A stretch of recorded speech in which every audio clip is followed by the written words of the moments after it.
Good day, everybody. Thank you for joining us on yet another episode of the podcast. And on today's edition of the podcast, we'll be talking about partnerships that drives impact in agriculture. I have a special guest with me in the studio, all the way from Ghana, Kwamina Addo. And I'm just going to read out his bio for us to get to know him a bit better, and we'll then proceed to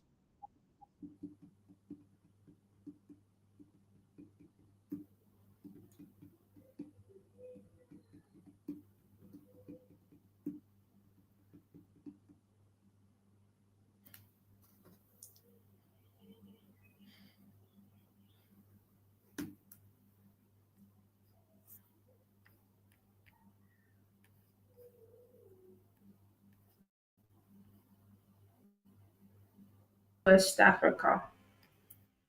He has a strong background in monitoring and evaluation. Kwamina ensures that projects do not just start well, but also sustain long term value for the communities.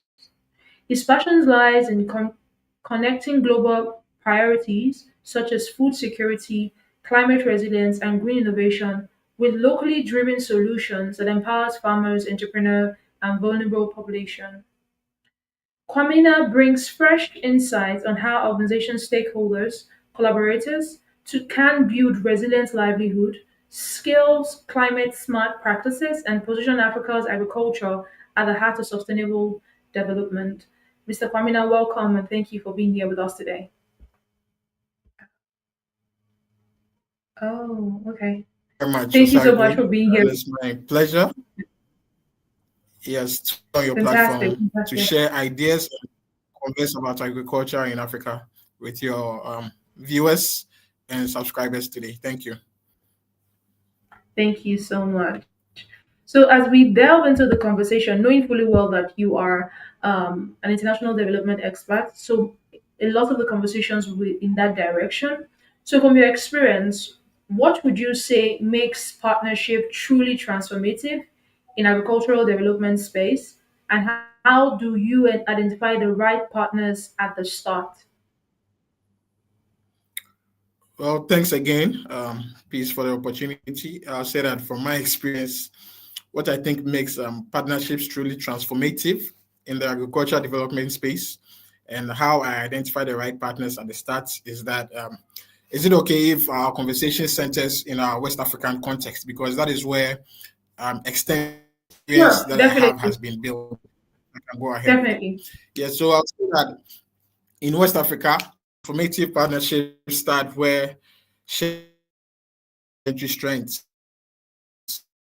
What makes them powerful is when everyone, including government, private sector, stakeholders, even including farmers as well, to the table with something very, very tangible, either policy, Hmm. capital, or production. Farmers will be coming Yeah. with a production. Private sector sometimes comes with a capital, and then government, always comes with a policy. So, for Mm. example, when Ghana's Cocoa Board, right, the institution that is regulator of the cocoa industry, Yeah. when cocoa partners with private access or digital input providers, success comes because rules are clear and trust is earned through delivery, not necessarily Yeah. promises. It should be very, very Mm. tangible, as I said. So, in my experience, I look for partners who have a track record of execution, who also understand local systems, and are willing to be flexible when reality shifts. You understand? You must be able to adapt as and when things happen on the ground, when the projects begins to be implemented. So a key lesson that I've learned so far out of all this is that relationships build results before results build relationships. So Mm. in order to achieve the expected outcomes, we should always set early alignment meetings between the stakeholders, joint pilots with the project, and also transparency about costs and the risk that will help to filter which of the stakeholders or the partners are truly ready for a. Mm. Wow. Wow. That's good. Fantastic. Fantastic. Thank you so much for highlighting that. I like there was a particular phrase you used that I like so much. We talked about that trust is earned by value delivered, not just necessarily by promises. That it has to be a Promises delivery at all. for. not by promises. Thank you so much for highlighting that, and that deeply resonated with me. So my very next question to you at this time is that donor-funded programs often comes with like strict frameworks, right? And so, how can Yeah. organizations in Africa balance donor requirements with like local realities without losing community ownership? Wow, that's a loaded question. Anyway, I'll attempt to answer it. From the little that I know, I'll say that this is one of the biggest balancing acts, actually. Donor works are always Mm, designed for accountability, but African mm, realities are also dynamic, from rainfall yeah, variability to market disruptions. I mean, all these things are in the mix. However, yeah. the key for me is translation, not resistance.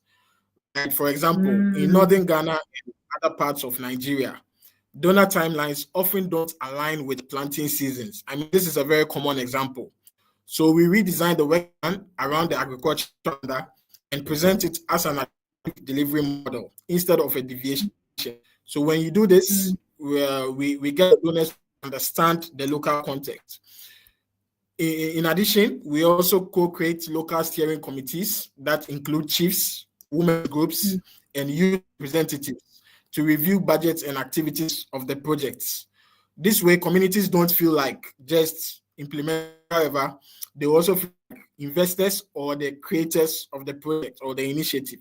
So once the donors see the outcomes that include community level, they usually become allies for flexibility.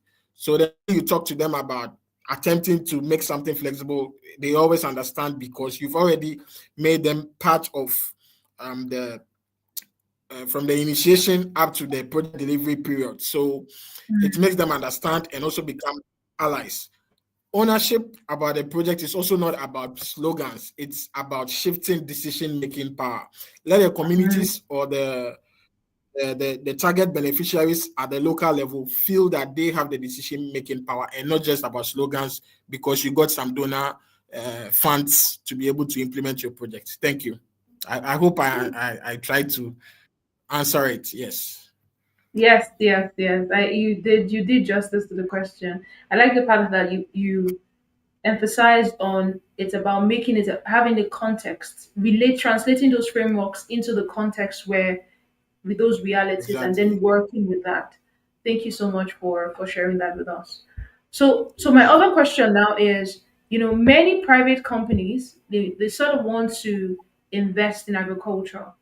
However, they also sort of worry about the risk. There's so much risk around agriculture, right? So, what would you Yes. say are some of like the strategies that can help reduce those risks and even make agriculture sort of attractive to like private sectors? Well, private investors worry a lot, especially with those who are attempting to invest in anything agriculture in the Africa continent, or let's even take our sub-region of West Africa.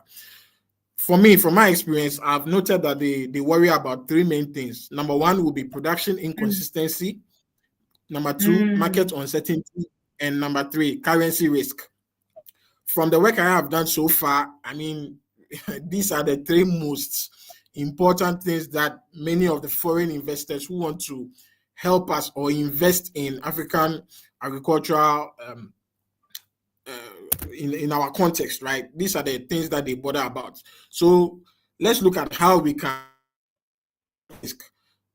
reduce the production risk through farmer aggregation. One thing that is mm, important is the establishment of cooperatives. In Africa, that story is common in most of the African countries where farmers are always individualistic with their work.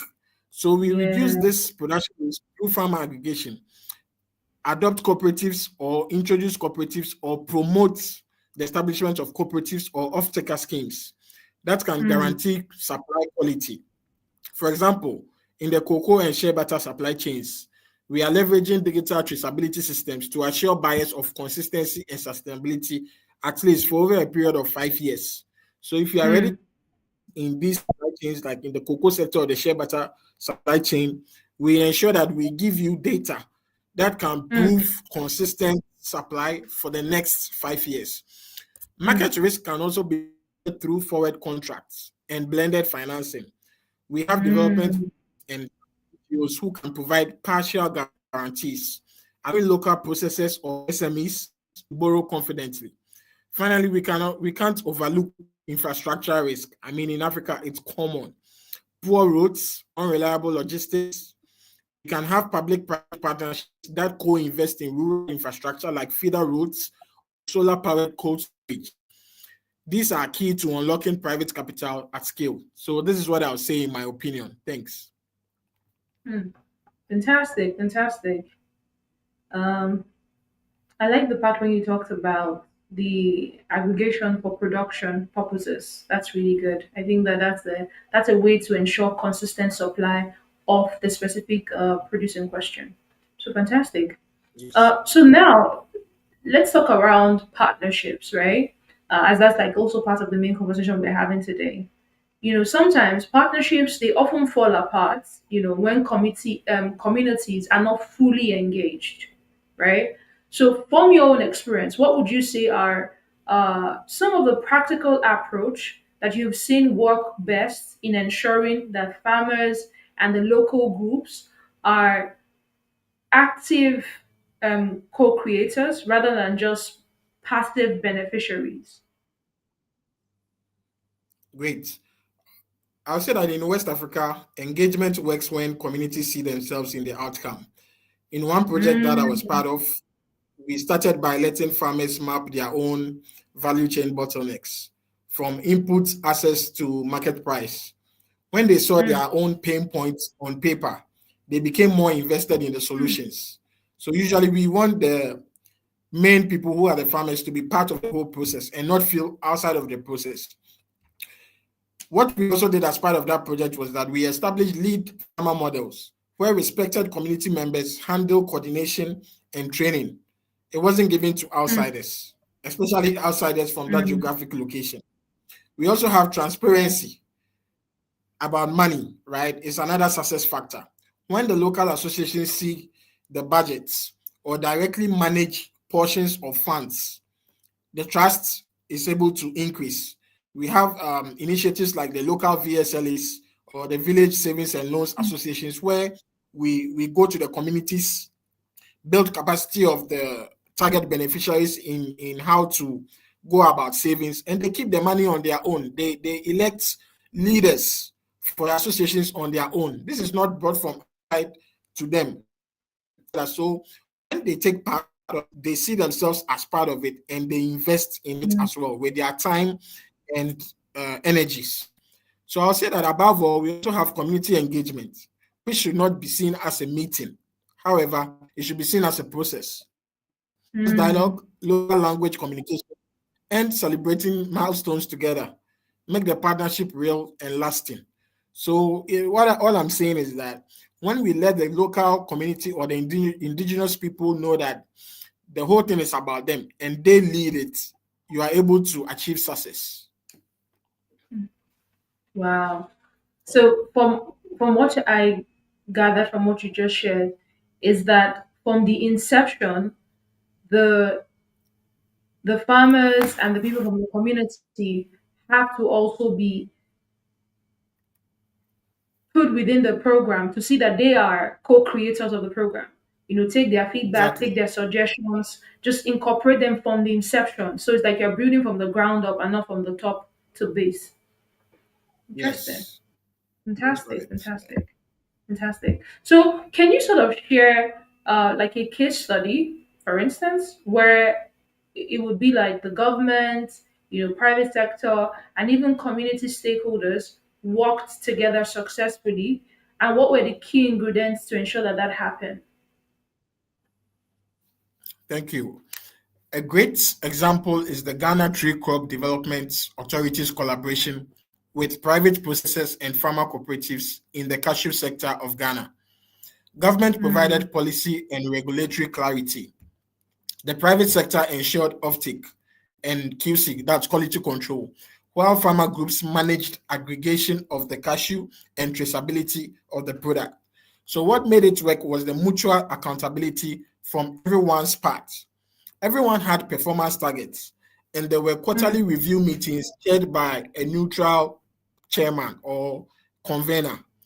Another mm, example I can give you is Nigeria's own Anchor Borrowers Program, which brought yeah. together banks, aggregators, and smallholders.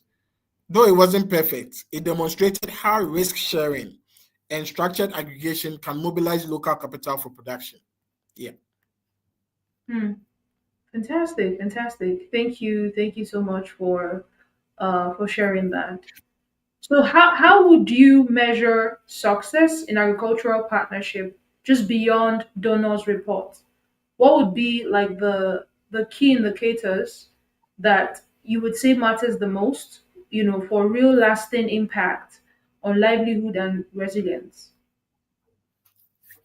Well, I'll say that real success is when you can see the difference in people's lives and the market keeps functioning after the donor exits or the end of the project. So, beyond the Mm, logical frameworks, I look at indicators like farmer net income, not necessarily yields alone. So, we do some mm, comparative analysis with before project implementation and after project implementation. We look at the farmer net income. We look at adoption rates of the improved practices. I mean, after 1 or 2 seasons after the project ends, it's important to observe, right, that the adoption rate of the improved practices that we promoted during the project timeline has been adopted 1 or 2 seasons even after the project ended. So this is indicator of success. The third one will be access to markets. How many mm. farmers are selling directly Okay. to processors or are exporting it to international buyers? Knowing the level of access to markets for this will also inform you whether you were successful or not. Then we have community resilience. Do farmers have savings? What is the rate of Mm, insurance or income streams when climate shocks hit? We have examples like fishmongers, fishermen who have their livelihoods or their vocation to be fishing. After the projects ended, what is the climate effect having on the sea or the ocean affecting mhm, their livelihoods? We should be able to see that they are improving on their savings, some kind of insurance, also alternative income streams when the climate shocks hit. So for farmers, we have other economic ventures that they could venture in when the agricultural commodity they produce is in the off season. So we have mm, which are major cropping season and the light cropping season. So when we are not in either of the seasons, what are the farmers doing to sustain their livelihoods?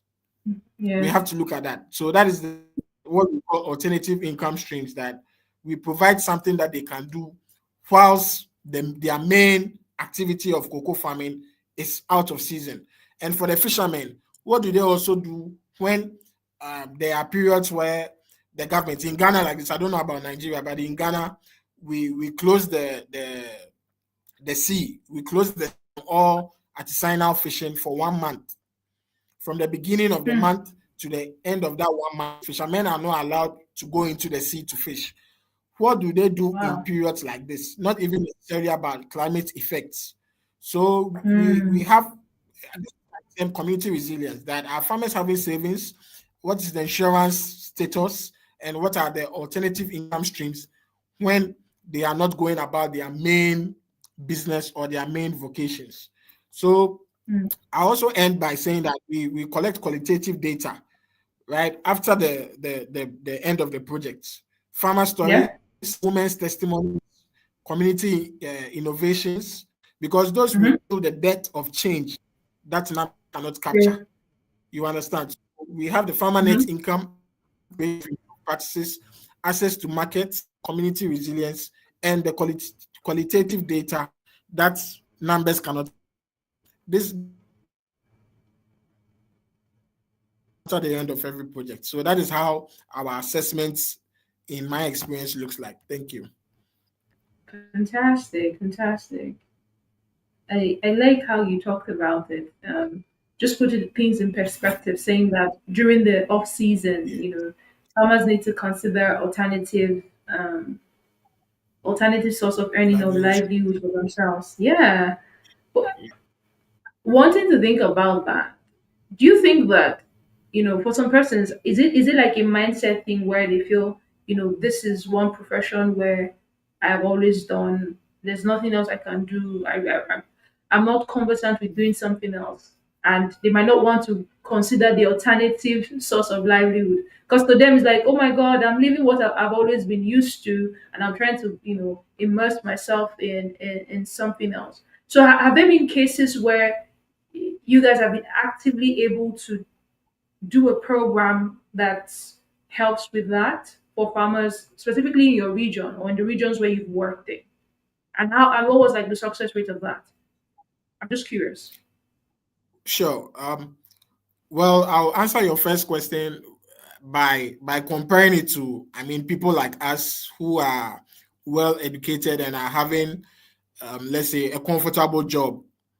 You Yeah. understand? These days, there's a lot of financial education that says that you are not supposed to have only one source of income. So this applies True. to, I mean, educated people as well. That usually Yeah. they feel that I went to school to study medicine, so I work in a hospital as a doctor. Their Yeah. minds cannot think of any other thing they could do. They thought they were steady. So this is not Yeah. just about the project beneficiaries we're talking about. I mean, very Yeah. relatable on our own levels, where, Mm-hmm. I mean, people are just so used to thoughts that I know only one thing, and that is the only thing I do. So even when Yeah.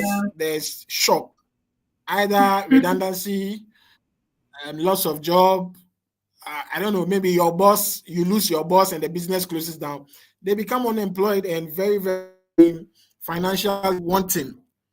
Mm. So that's how the farmers and the fisher and the people who work with also think, right? That I'm a cocoa farmer. I don't know how Yeah. to do any other thing.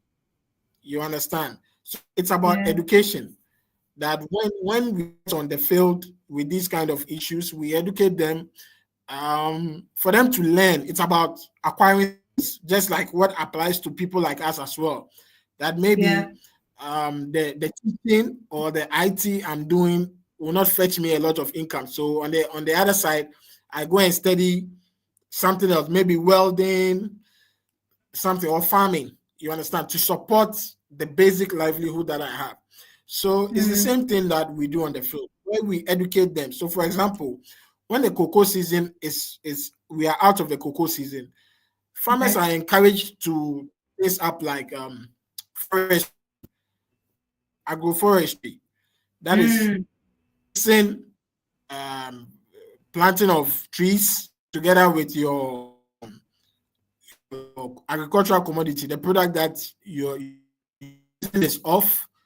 You Yeah. have something to sell to make money. For the Mm. fishermen, we built processing centers, fish processing centers for them, where we say that when the sea has been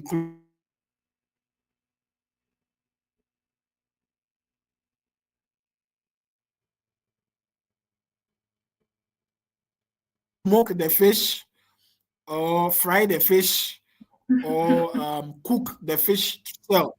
This will give you some money when you Yeah. cannot go and fish. So it's the same thing. It's just like let's say livestock, right? Yeah. Crop farmers are being encouraged to take up live Oh wow. Mm.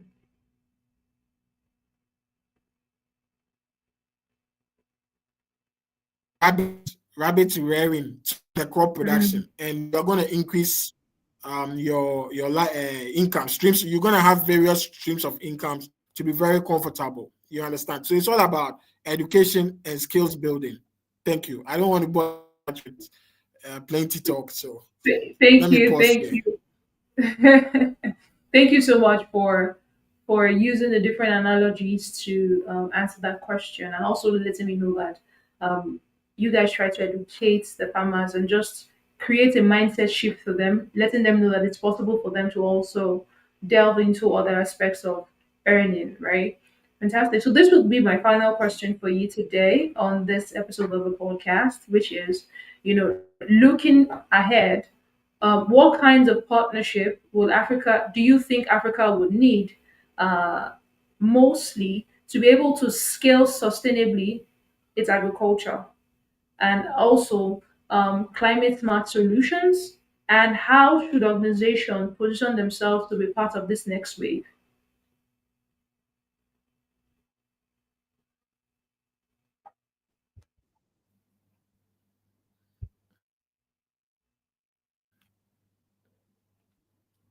Well, Karina, the did you line get was the breaking. Can question? you hear me? Okay, I can take the question again. I did. Let me just see. Can you hear me as well? Yeah, I can hear you. Should I take the question again? No, I'm fine. I got it. Okay. Well, I'll say that the future of agriculture in Africa will depend on collaborative ecosystems that integrate Mm, finance, technology, and climate adaptation. We need partnerships that connect data to decision making. For example, digital weather data that guides crop production from planting to harvesting. We can also look at traceability systems that link farmers to ethical markets. We can mm, also look at smart agriculture that can be linked with livelihood diversification. I mean, this is what I talked about, that there's nothing wrong if one farmer or one producer is doing various things to earn more income. So that's what we yeah. call livelihood diversification. We have to promote that not just in conservation, but income resilience. I mean, they should do it Mm, so that they can take care of their dependents and also improve their own incomes. So organizations that want to stay relevant can invest in three things, in my opinion. These okay. three things are digital capacity, blended Mm, financing capability, local trust networks. Yes, so I'll mm, try to explain it a bit that for the digital capacity, we can see the new trend of using AI, artificial intelligence, true. GIS, that's geographic information systems, and remote sensing, as well as Yeah. mobile tools for real-time support. For the Mm, blended finance capability, we need that to attract both concession and commercial capital from the banks, development banks, and private individuals or even angel investors. Then we mm-hmm. have the third one being the local trust networks. Local trust networks because in West for scaling, especially when these three things together, Mm-hmm. finance, and community trust. Just be talking about sustainable agriculture. We will be building it. So, please, I'll end by saying that I really think these things are the main things or the kind of partnership.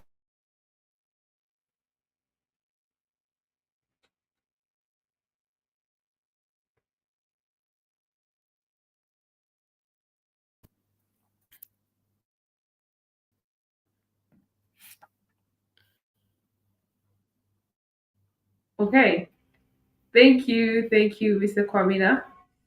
Wow, wow, that answer was so insightful. Thank you for sharing.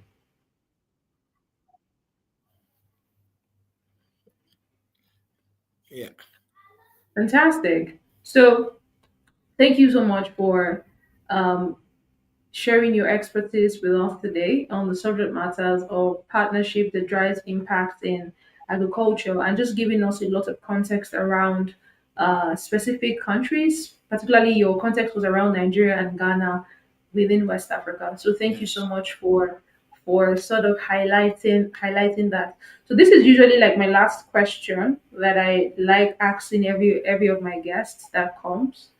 And the question is around youth's participation in agriculture, right? Um, Personally, I think there's still a lot of narrative of young people not want, as much as a lot of young people participate in agriculture, but there's still a lot of narrative of young people not wanting to participate in agriculture. For a young person listening to us today, uh, that is sort of second guessing whether or not they should become key players within agriculture. What's your admonition to such a person? Well, thank you for the question. And I mean, this is a very, very common question that we are we come across it all the time in the industry.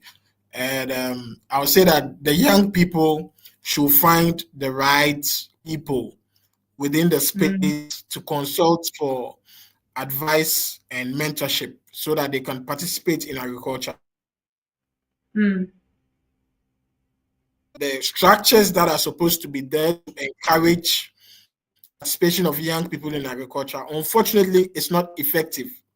That's the government. The government is supposed to lead efforts in ensuring that agriculture in general in every country is attractive so that it will bring in young people. However, unfortunately, they are not doing their jobs the way they are to do their jobs, and agriculture is dwindling. In Ghana, I can tell you mm, that the cocoa sector is currently on the edge. On the edge, we are on the edge of losing our second place as being the second mm. producer of cocoa in the world. Of what I'm Wow. about, unfortunately, because there's not focus. You buy cocoa culture we have in Ghana. We have identified as the number one crop. This has a lot of foreign exchange. However, Mhm. attention is not really being paid to that sector to encourage the existing agriculture or action to optimize them or to. You are not doing that, and at the moment, on the verge of being out from the sport. So how can a person coming up to be a cocoa farmer to help Ghana be the same and some foreign exchange when they're Mhm. doing what they are? This answer what everybody likes to hear, but they say that the young not look at and the activities that they are that they don't do to say they won't come. However, they should identify as passionate about agriculture. Come to us Mm. and we will hold your hand. We have a lot of experience, and out of our experience, we also made a lot of.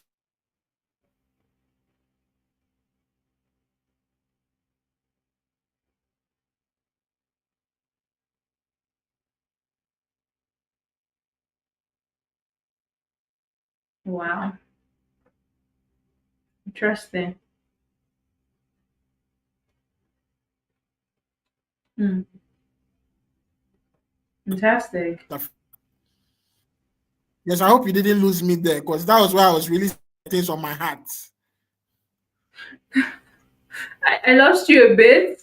If you could do a 30 seconds recap, just like 30 seconds recap. I lost you for 10 seconds.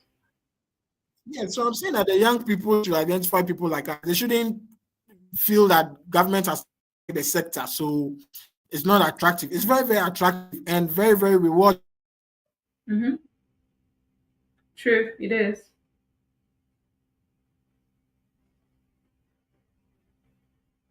It is.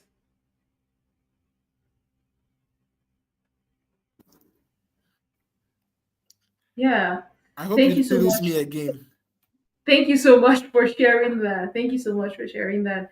And one of the reasons why I do the podcast is because I want other young persons across the continent to get to see young people that are thriving within the various subsectors in agriculture. Because agriculture is a huge sector.